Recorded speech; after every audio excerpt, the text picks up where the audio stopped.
ये क्या रोज रोज का तमाशा बना रखा है तूने? तमाशा तो मैं बन गया हूं इकबाल साहब। आपने कहा था ना कि 3 दिन में आप मेरे बच्चे का वीजा बना देंगे, और फिर उसके बाद मेरा वीजा भी तो। बकवास बंद कर, मैं तेरा रोज रोज का किस्सा ही खत्म कर देता हूं। मेरी बात कान खोलकर सुन ले, हमें ऊपर से हुक्म है कि तुझे पाकिस्तान नहीं जाने दिया जाएगा, तुझे वीजा नहीं मिलेगा।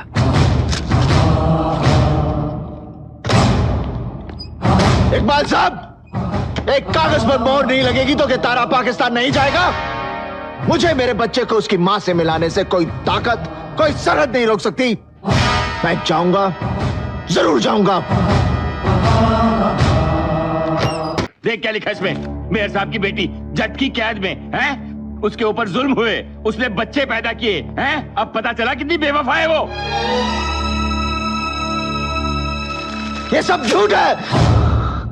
मुझे मालूम है उस बेचारे पर कितने जुल्म हो रहे हैं। मैं उसे अभी लेकर आऊंगा। पापा, पापा, मैं भी जाऊंगा। जिधर तू थे रहेगा।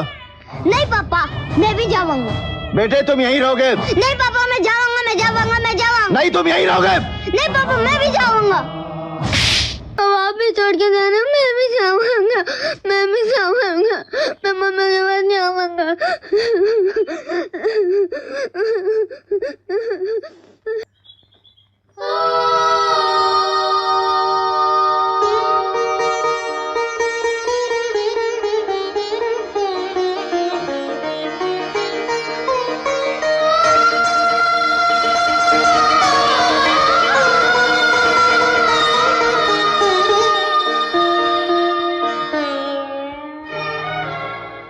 माँ बाप का दिल रख ले लड़की, बाहर बारात इंतजार कर रही है। क्यों चला रहे हो?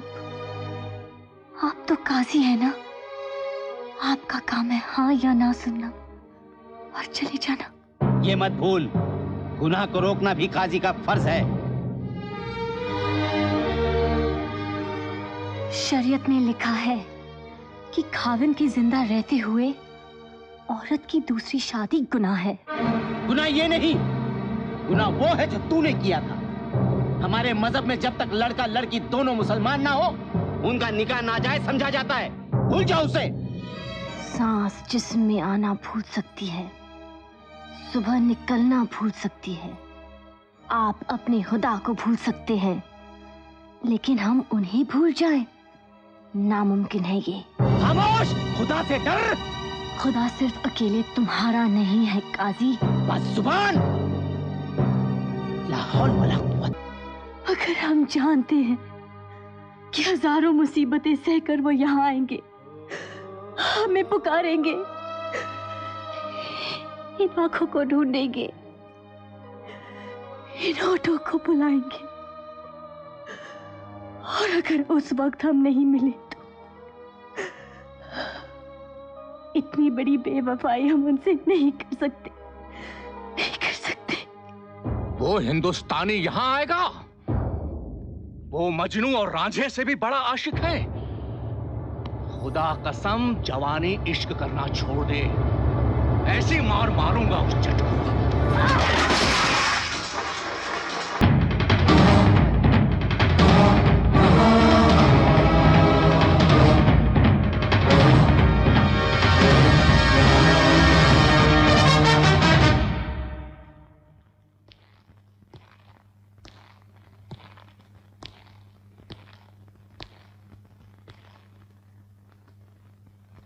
छोड़ दे सकीना को। एक बार छोड़कर देख लिया, सोचा था बिछड़े बाप से मिलेगी, खुशी से झूम उठेगी, लेकिन आपने तो जीते जी मार डाला इसे। बकवास बंद कर। हमारे वतन में पैर रखने की तेरी हिम्मत कैसे हुई? इतने टुकड़े करूंगा कि पहचाना नहीं जाएगा। बहुत खून बहाया था तुम लोगों ने हमारे भाइयों का। क्या तुम लोगों ने खून नहीं बहाया था हम लोगों का? मेरे माँ बाप बहनें सबको मार डाला था तुम लोगों ने, लेकिन वो एक जुनून था जो गुजर गया। आज मैं अपने प्यार को लेने आया हूं, अपने बच्चे की मां को लेने आया हूं।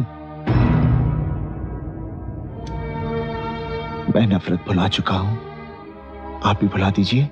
नफरत भुला दूं? वो भी तुम हिंदुस्तानियों से। अगर मेरा बस चले तो एक एक हिंदुस्तानी को गोली से उड़ा दूं। किन हिंदुस्तानियों को गोली से उड़ाएंगे आप लोग? हम हिंदुस्तानियों की वजह से आप लोगों का वजूद है। दुनिया जानती है कि बंटवारे के वक्त हम लोगों ने आप लोगों को 65 करोड़ रुपए दिए थे, तब जाकर आपके सर पर तरपाल आई थी। बरसात से बचने की हैसियत नहीं और गोलीबारी की बात कर रहे हैं आप लोग। पाकिस्तान की फौज को ललकारता है। आधा कश्मीर को हमने हासिल कर लिया है। एक दिन पूरा हिंदुस्तान हमारा होगा। खबरदार!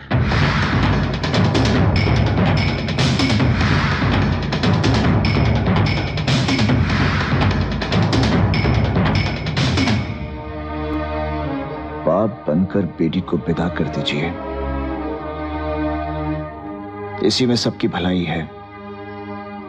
वरना अगर आज ये जट बिगड़ गया तो सैकड़ों को ले मरेगा। कमीने, मार डालूंगा तुझे। मैं कहता हूं रुक जाइए, खुदा के लिए रुक जाइए। अशरफ साहब, आप हैवान हो गए क्या? आप सियासी लोग हैं, कसाई नहीं। मसले को बातचीत से भी हल किया जा सकता है। कलीम, इन्हें मेहमान खाने में ले जाओ। जी। अशरफ साहब, आप मेरे साथ आइए। सरफराज साहब, आप भी आइए। चलिए।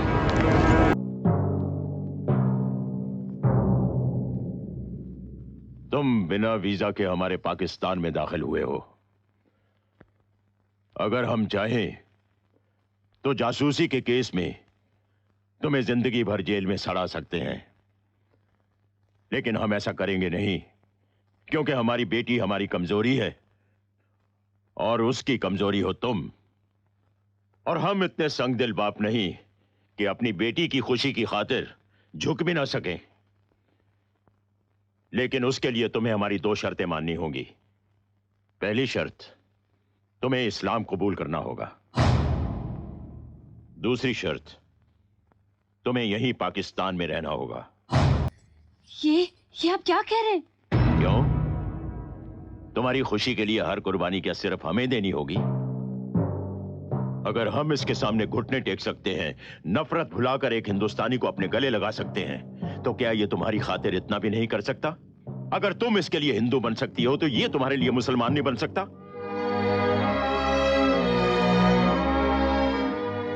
हम जानते हैं कि ऐसी बातों के फैसले खड़े पैरों नहीं किए जाते, इसलिए हम तुम्हें एक रात का वक्त देते हैं।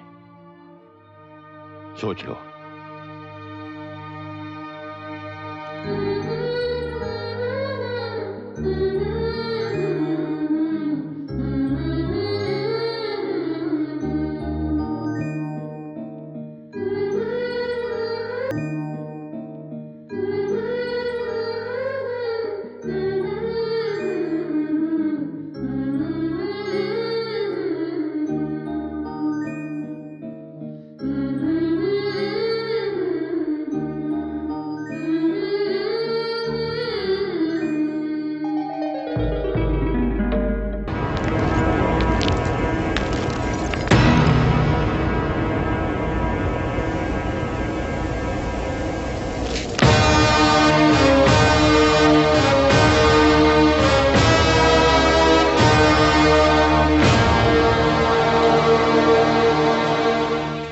बहुत खुशकिस्मत हो तुम तारा सिंह, जो अल्लाह ने तुम्हें अपनी पनाह में बुलाया है, तुम्हें मुसलमान बनने का मौका अता फरमाया है।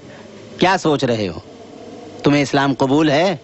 आदमी का सबसे बड़ा मजहब है अपनी बीवी और बच्चों की हिफाजत करना। तुम्हें इस्लाम कबूल है? काशी काबा एक है राम रहीम। तुम्हें इस्लाम कबूल है या नहीं? कबूल है या नहीं? कबूल है या नहीं? कबूल है या नहीं? कबूल है या नहीं? कबूल है।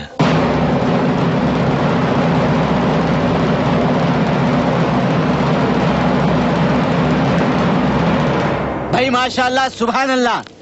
आओ मस्जिद में चलकर पूरे एतमाद और एतकाद के साथ कलमे एक मिनट काजी साहब,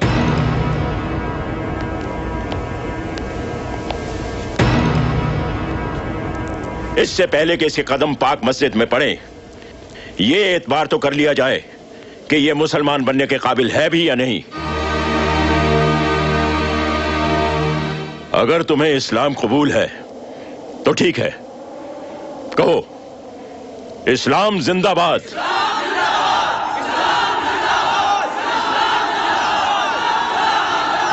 इस्लाम इस्लाम जिंदाबाद। कहो, पाकिस्तान जिंदाबाद।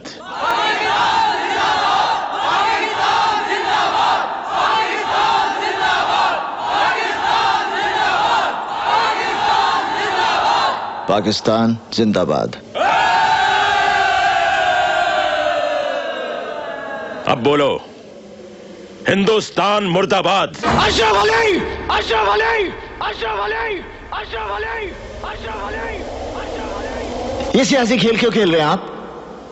आपका पाकिस्तान जिंदाबाद है, इसे हमें कोई इतराज नहीं, लेकिन हमारा हिंदुस्तान जिंदाबाद था, जिंदाबाद है और जिंदाबाद रहेगा।